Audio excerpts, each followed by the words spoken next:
Capítulo 7. Repercusiones prácticas. A partir de los postulados de la teoría sintérgica, he desarrollado una técnica de meditación y una psicofisiología del poder.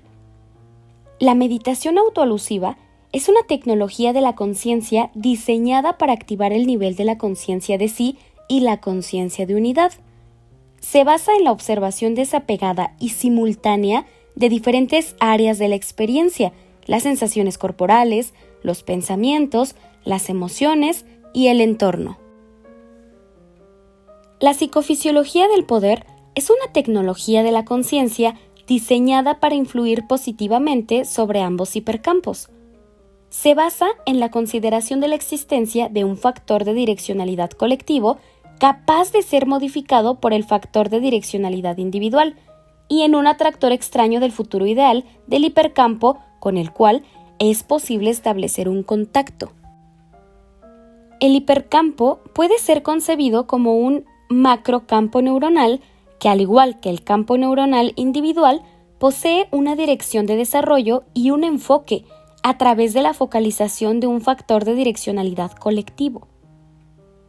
La posibilidad de afectar el hipercampo y de modificar el enfoque de su factor de direccionalidad se fundamenta en el descubrimiento experimental de las influencias que la actividad cerebral de un sujeto ejerce sobre otros sujetos.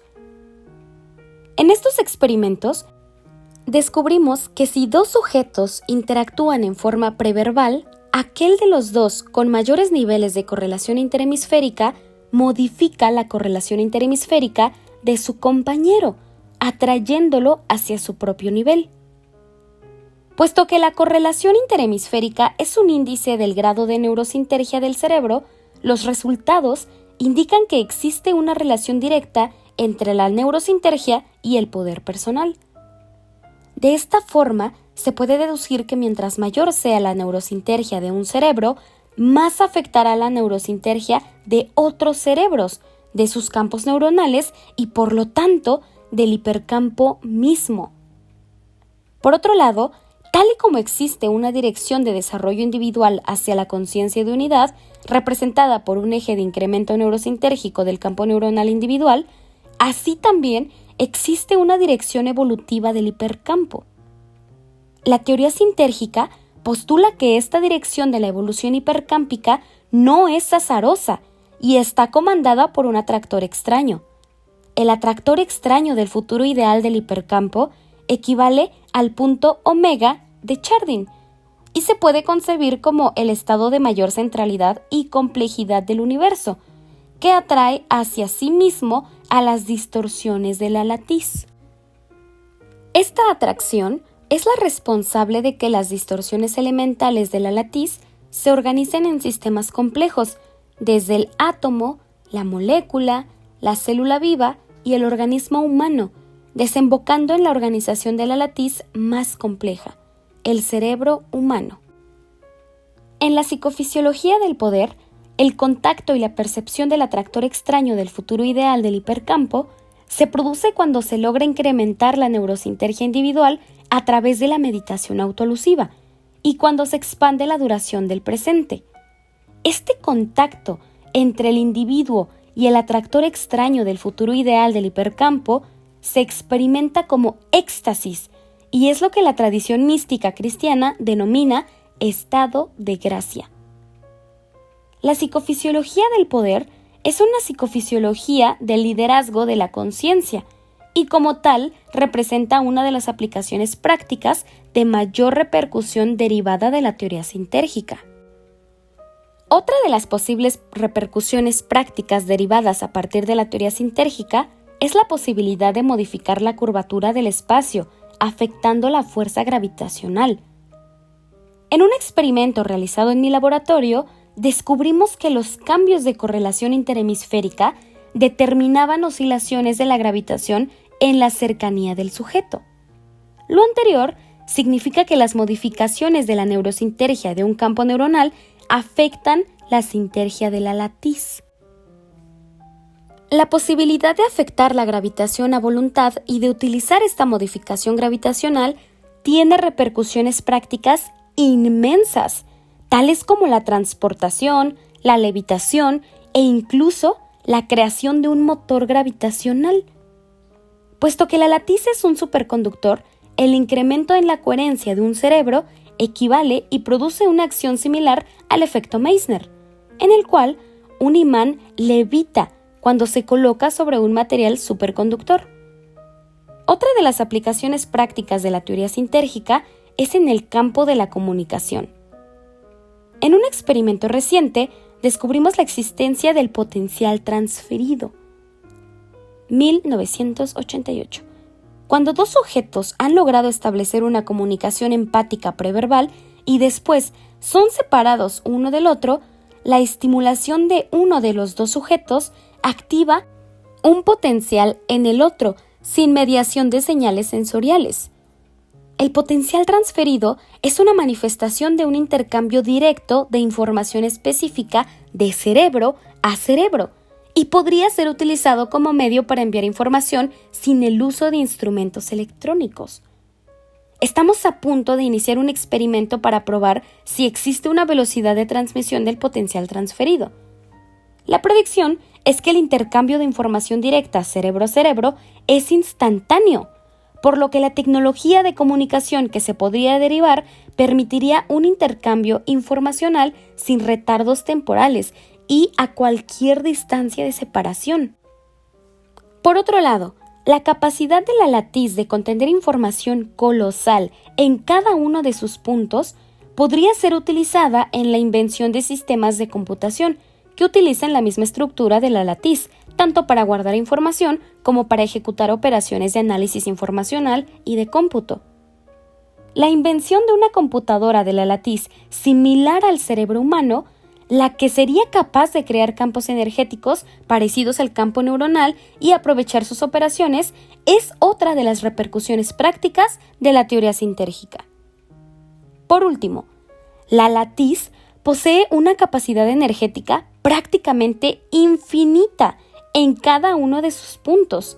Se podría concebir la creación de un instrumento que extrajera energía directamente de la latiz y que la transformara en electricidad, calor, etc.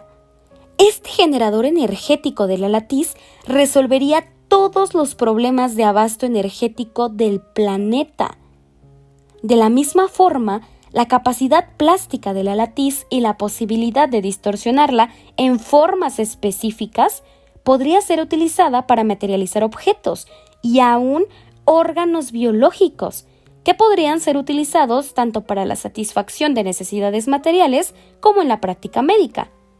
Esta aplicación, junto con la decodificación directa de la latiz para recuperar la visión en ciegos, ya ha sido probada en la práctica. Epílogo. La unidad. El secreto se encuentra en los procesos de unificación. Para la conciencia celular, la unidad corporal es un secreto. Cada célula recibe influencias que provienen de una totalidad inaccesible y totalmente trascendente con respecto a ella misma.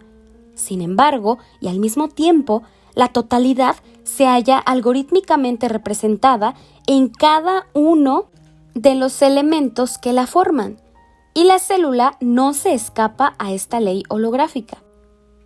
Lo mismo acontece con la conciencia humana. Esta, en cada uno de nosotros, recibe influencias de una totalidad inaccesible y totalmente trascendente, y sin embargo, y al mismo tiempo, esta totalidad se halla algorítmicamente representada en cada conciencia individual. En el cerebro, la misma dinámica se encuentra estructurada en los dos procesos de la teoría sintérgica considerada fundamentales para entender la experiencia y la percepción, la neuroalgoritmización y la activación del campo neuronal. A través de circuitos de convergencia, la información de la totalidad del cerebro se encuentra en poblaciones celulares polisensoriales y de alta convergencia. Los neuroalgoritmos resultantes representan en forma dinámica la información de la unidad y de la totalidad en cada uno de sus elementos. Por otro lado, el campo neuronal es el medio que permite el acceso a una unificación todavía más poderosa, la del hipercampo. Ambos procesos se complementan y son necesarios. Un percepto no puede crearse sin un campo neuronal capaz de distorsionar la latiz del espacio-tiempo. El mismo percepto no puede identificarse si no ha sido neuroalgoritmizado. De la misma forma que cada elemento recibe influencias provenientes de la unidad de la cual forma parte, cada elemento de una totalidad afecta a la unidad. Por ejemplo, una modificación neuroalgorítmica produce una alteración concomitante del campo neuronal y del hipercampo. La influencia de un elemento se diluye a medida que la unidad se engrandece. Así, el mismo cambio neuroalgorítmico que altera poderosamente a un campo neuronal afecta, pero en menor medida, al hipercampo. Exactamente las mismas dinámicas han sido descritas en el campo de la mística. Por ejemplo, Moshe Chaim Luzzatto escribió que existen fuerzas espirituales provenientes de la unidad que afectan cada conciencia humana y que a su vez la conciencia individual envía influencias que afectan los reinos espirituales. El modelo sintérgico explica tales influencias a través de su postulado central, a saber, la interacción entre el campo neuronal y la latiz del espacio-tiempo. Formamos parte de un organismo planetario del cual somos células. Nos interconectamos a través de la latiz y de nuestros campos neuronales. La teoría sintérgica es un modelo que intenta explicar esta unidad planetaria. Apéndice. Reflexiones acerca del tiempo. Acerca del tiempo se pueden plantear un sinnúmero de preguntas, desde su existencia objetiva hasta su relatividad. Empezaré con la primera pregunta, a saber, si su existencia es real o si es solo un producto subjetivo de nuestro funcionamiento psicológico. A no dudarlo, el tiempo, en su percepción, cambia de acuerdo con el estado psicológico. De todos, es conocida la experiencia de sentir cómo un minuto medido por un reloj se alarga subjetivamente cuando estamos en una situación de gran demanda o de peligro, y cómo se acorta considerablemente cuando vivimos una experiencia placentera. Por otro lado, Albert Einstein se encargó de demostrar que el tiempo posee una realidad relativa, la cual depende de la velocidad del sujeto que lo mide. A medida que un viajero se acerca a la velocidad de la luz, su tiempo se lentifica con relación a un observador inmóvil y termina por desaparecer en el límite mismo de la velocidad de la luz. La famosa paradoja de los gemelos ilustra este relativismo temporal. En ella, uno de los gemelos viaja a una estrella distante a gran velocidad, cercana a la de la luz, mientras el otro permanece en la Tierra. Al retorno del viajero, su hermano ha envejecido considerablemente más que él. De esta forma, tanto desde un punto de vista objetivo como subjetivo, el tiempo no posee una existencia absoluta en lo que se refiere a la velocidad de su transcurrir. ¿Quiere esto decir que el tiempo no existe? Contestar afirmativamente a esta pregunta implicaría negar la existencia del pasado y de una dirección temporal de los eventos. Por ejemplo, si se vierte una gota de tinta en un vaso de agua, más tarde o más temprano, toda el agua se habrá teñido con el color de la tinta. La dirección del proceso es desde la gota hasta su dilución. Sería impensable y absurdo considerar la existencia de una dirección temporal inversa, es decir, de la dilución a la gota, y por lo tanto se debe asumir la existencia de una direccionalidad temporal real y no objetiva. Sin embargo, algunos físicos de frontera como Jacques Sarfati opinan que hay una posibilidad de que existan partículas elementales, los taquiones, capaces de viajar a velocidades supraluminales y por lo tanto en una dirección temporal invertida con respecto a la usual, es decir, del futuro al pasado. Hasta donde yo sé, todavía no se ha podido demostrar la existencia de los taquiones, pero sí de interacciones a distancia instantáneas, es decir, sin retardo. Esto implica que desde un punto de vista objetivo, el tiempo es capaz de desaparecer. Por otro lado, los místicos y contemplativos de todas las épocas han hablado de la existencia de un estado de conciencia que funciona en la atemporalidad.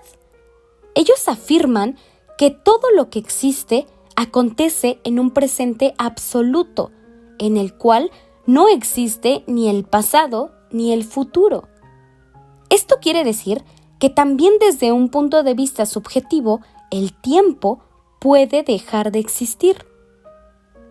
¿Cómo compaginar todas estas diferentes concepciones y llegar a una conceptualización que las incluya sin contradicciones?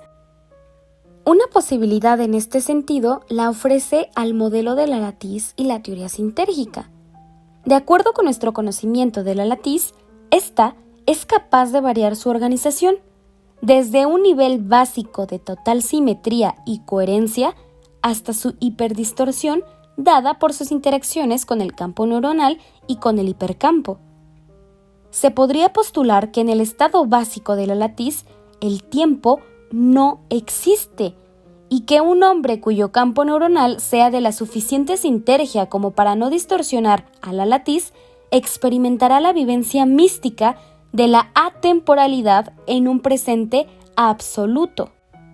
En cambio, en la latiz distorsionada sí transcurre el tiempo y consecuentemente también en la experiencia de un ser humano, cuyo campo neuronal la distorsione. La relatividad temporal subjetiva depende entonces del nivel de distorsión de la latiz, la que a su vez depende del nivel de conciencia y del funcionamiento cerebral y perceptual de un sujeto.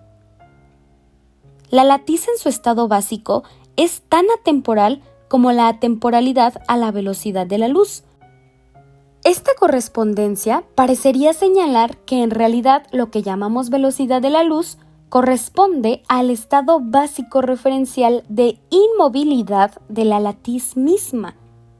La constancia de la velocidad de la luz, independientemente de la velocidad de quien la mide, señala en la misma dirección.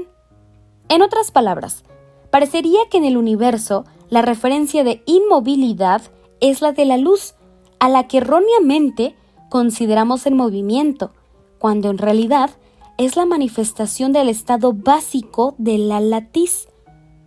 Con respecto a esta referencia inmóvil, todo tiene un transcurrir y a ese lo llamamos tiempo. En relación a nuestro funcionamiento perceptual, las diferencias en este transcurrir temporal producen efectos notables, tales como las diferentes cualidades de la experiencia, las que, como ya vimos, se relacionan con la duración del presente y con la sinergia del campo neuronal. Nuestra capacidad temporal de distorsionar la latiz es generalmente efímera. Cada 50 milésimas de segundo creamos una imagen visual que no permanece estática, sino que desaparece para dar lugar a una siguiente imagen que se funde con la primera a través de lo que don Juan Matus llamaba el pegamento de la realidad, dándonos así la ilusión de continuidad. Lo mismo acontece con los sonidos, los cuales se funden unos con otros en un continuo proceso de creación y muerte. Cabría hacer la pregunta, ¿qué pasaría si pudiéramos expandir la duración de un percepto visual? Se antoja pensar que en este caso lograríamos materializar los objetos creados por nuestro funcionamiento cerebral. En otras palabras, fijaríamos las distorsiones de la latiz dadas por la interacción con nuestro campo neuronal. Que esta posibilidad puede ser realizada, no me cabe la menor duda.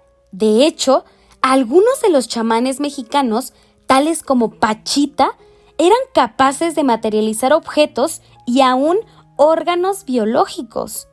En general, la creación de diferentes niveles de la realidad depende del tiempo de su manejo y, por lo tanto, un análisis profundo del tiempo es tan fundamental e importante.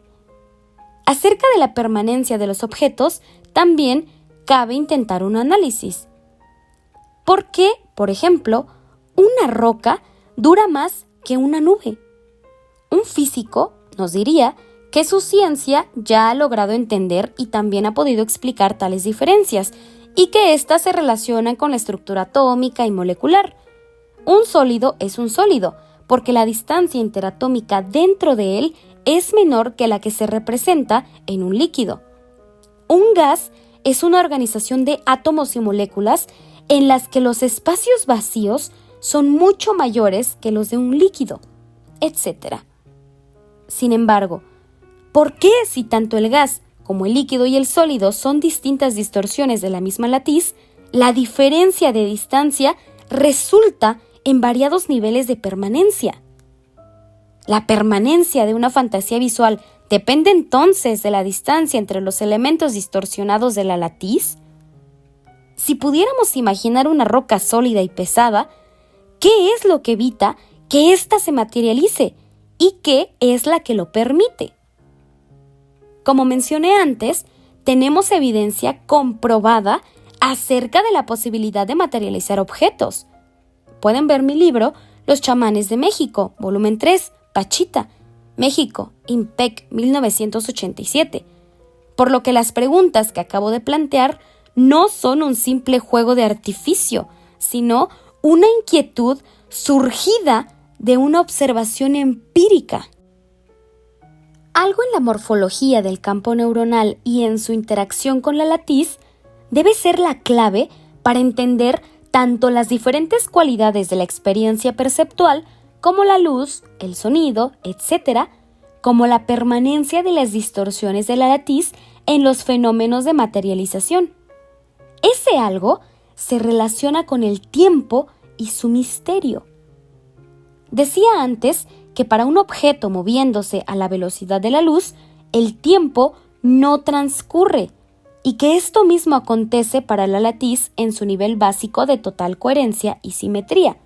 En cambio, para todo aquel que se mueve a una velocidad menor que la de la luz o para cualquier distorsión de la latiz, el tiempo sí existe. Esto quiere decir que el tiempo podría ser el resultado de cualquier cambio o modificación de la estructura básica de la latiz. Esto último explica por qué ocurren modificaciones temporales asociadas con la presencia de campos gravitacionales, ya que también estos últimos son alteraciones de la estructura de la latiz, curvaturas del espacio, tal y como las menciona Albert Einstein. Puesto que el campo neuronal modifica la estructura de la latiz, la estructura cerebral y su funcionamiento son creadores del tiempo. Por otro lado, la estructura atemporal de la latiz en su estado básico, al ser modificada por la conciencia humana, es imbuida de tiempo. Probablemente, esto quiere decir que el tiempo es más que otra cosa, una creación humana. Sin embargo, una distorsión de la latiz producida por cualquier partícula elemental o por un cuerpo macroscópico también debe afectar el tiempo, si es que éste, como afirmé antes, depende de la existencia de distorsiones de la latiz. Por otro lado, al hablar del tiempo, estamos asumiendo su inexistencia, de la misma forma que al hacer referencia al ser o a la conciencia. Subtextualmente, estamos señalando su inexistencia.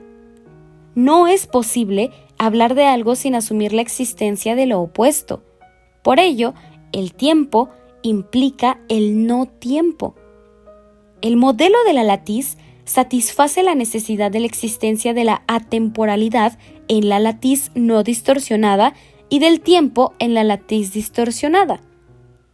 Tanto la actividad cerebral y sus productos como la materia inanimada y sus variantes distorsionan a la latiz. Por lo tanto, ambas crean el tiempo. Muchísimas gracias por quedarte a escuchar esta última parte de este extraordinario libro.